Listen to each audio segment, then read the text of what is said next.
How's it going? So we just saw the Pilgrims, and now we're going to take a look at the Puritans. Like I said, the legacy of the Puritans is very important, so this section will be a bit longer. We're going to start with John Winthrop. He led the Puritans to the New World. His most famous sermon is a model of Christian charity. And this helps set the religious ideas of the new colony. When we talk about a model of Christian charity, we have to think about, why are we writing this piece? Are we writing this piece for, to get money? Are we writing this piece to persuade? Are we writing this piece to, what's the purpose of writing it? Well, keep in mind, I've mentioned it before, but it's really important. Everything revolves around the church at this point. Everything revolves around the idea of giving thanks to God, and the government is based on the Bible. It's based on religious ideas. It's based on Christianity. It's based on Puritan values.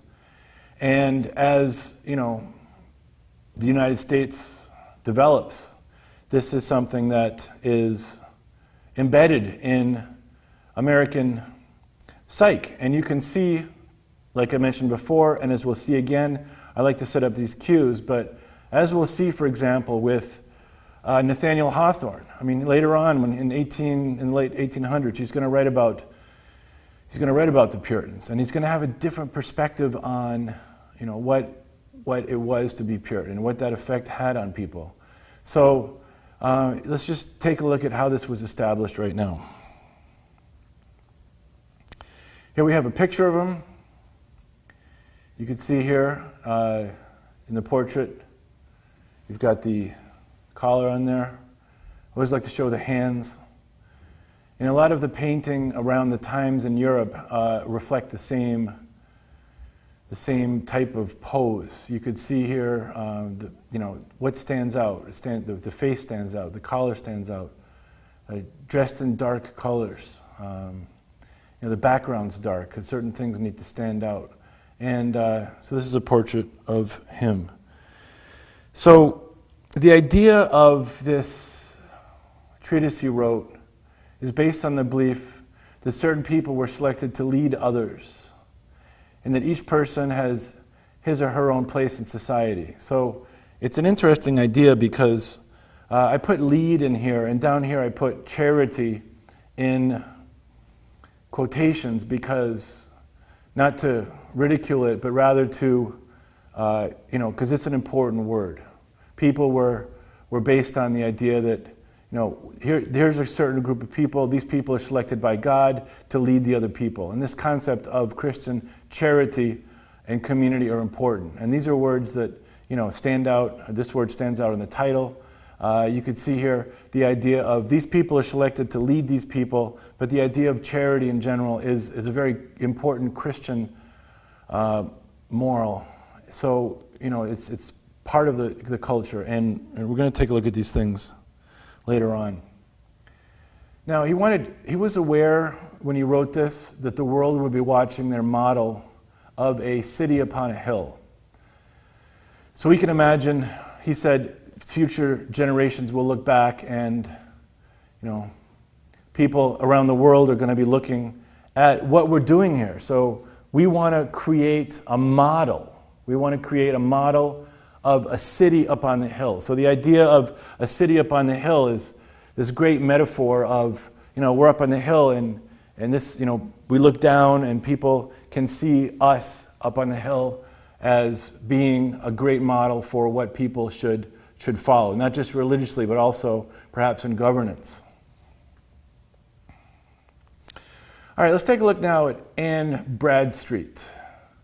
She was a poet, and it's really nice to see some women writers, some different types of genres, different things that are written by different people to start the different types of, see different genres that's developing so early.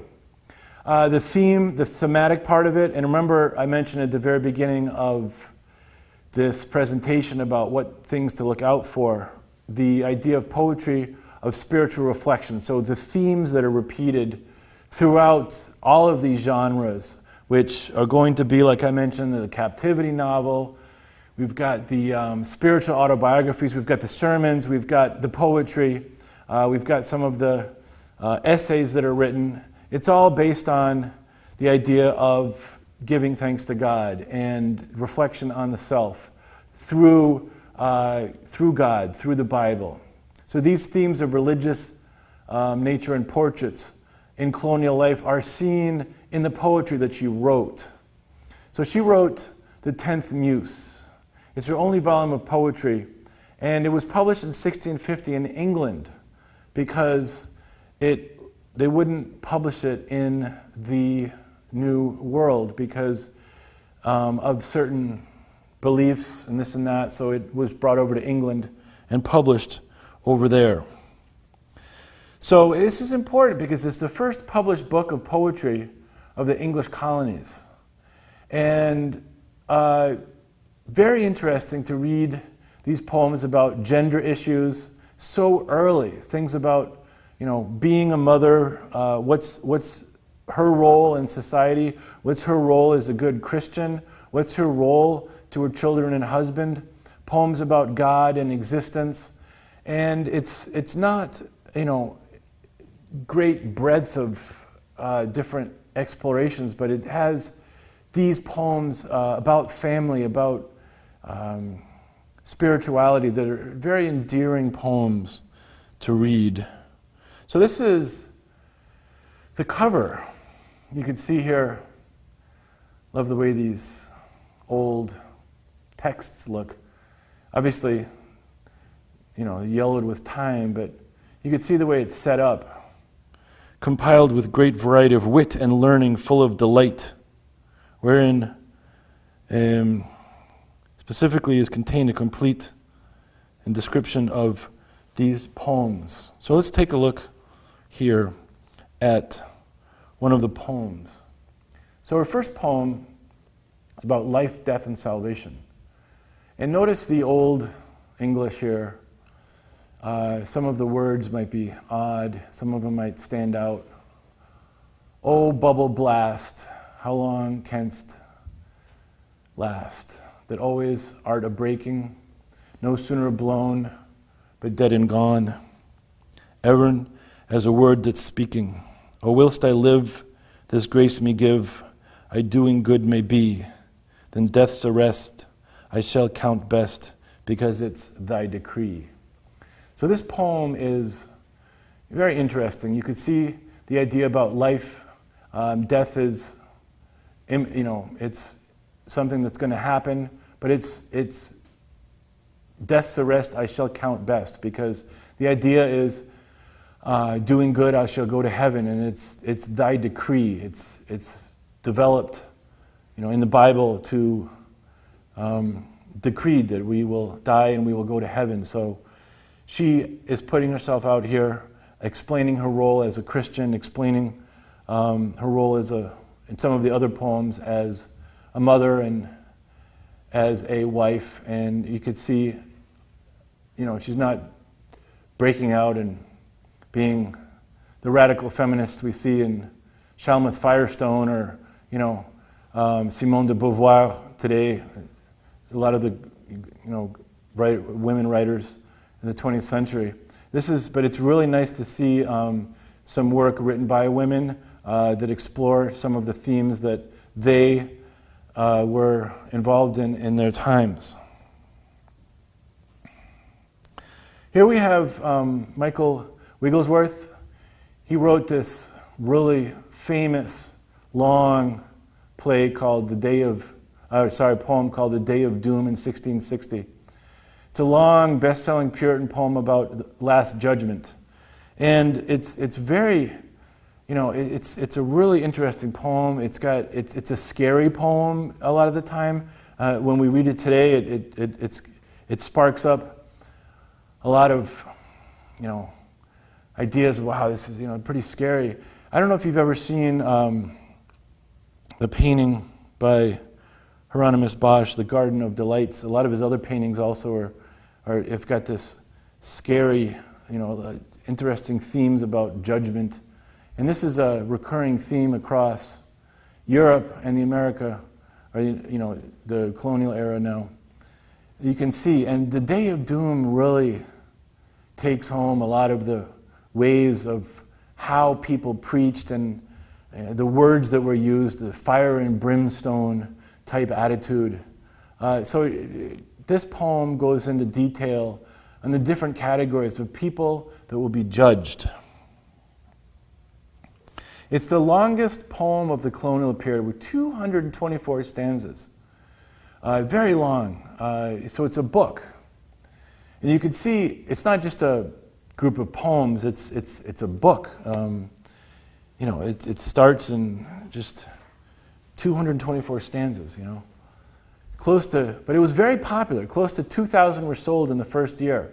That doesn't sound like a lot. Actually, if you're a poet today and you sell that many books, that's actually pretty incredible.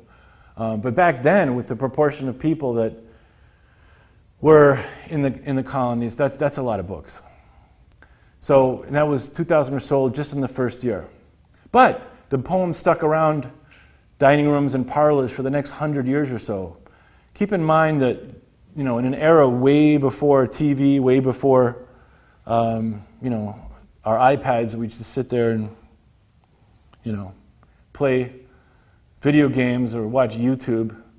What did people do? They would sit around the fire, the huge hearth, and, they'd read this poetry. And they would read to each other. And that was the form of entertainment. But it was not only entertainment, but it also reinforced a lot of the values that were important in society. Here's an example of the text. Now this is the document here. It looks pretty scary. It's not, obviously the text is really old. I mean, imagine when it was first published, you wouldn't have all this tattered corners here, or you wouldn't have the marks on it.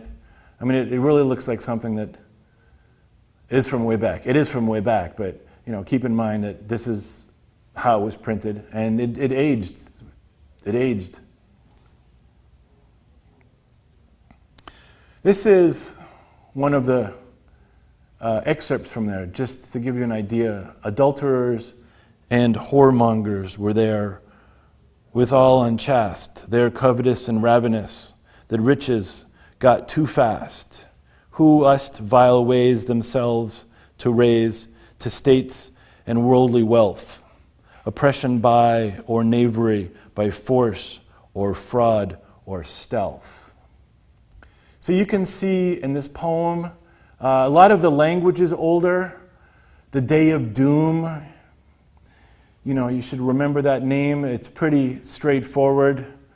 Final judgment. But check out the way it's written. You've got some, wealth and stealth, fast, unchaste. There's rhyme in there. There's form. There is a message in there to be careful about what you do, because there is a final judgment. And I'm sure that when people sat around and they read these and they listened to this poem, or they read the poem in their own, they would categorically think about, how do I fall into this category? Which one of these categories describes me? Let's take a look now at Mary Rowlandson. So this is a different genre. Here we have the captivity narrative, which is a common genre of the time. This is about her time under duress by the Wampanoag Indians. Now, during King Philip's War, the Metacomet pillaged and killed or captured thousands of colonists. So, when we see these pictures of Thanksgiving and people sitting around and just really enjoying themselves and a table of common brotherhood, it's a nice idealistic picture to celebrate, because yeah, this is the beginning. This is how it is. But we got to keep in mind that different, as time developed in all of the Americas, all the way down to the southern cone of Chile and Argentina, all the way up north, there's clashes, not just between the Native Americans and the colonists, but also between different colonists themselves. And it wasn't always a case of the colonists, massacring or killing off a lot of the Native Americans. It was a mutual internecine relationship, mutually destructive, up to a certain point. And this is an example of, when the Native Americans had come back and killed thousands of the colonists. So she was taken prisoner for 11 weeks. She was taken from her home after one of her children was killed.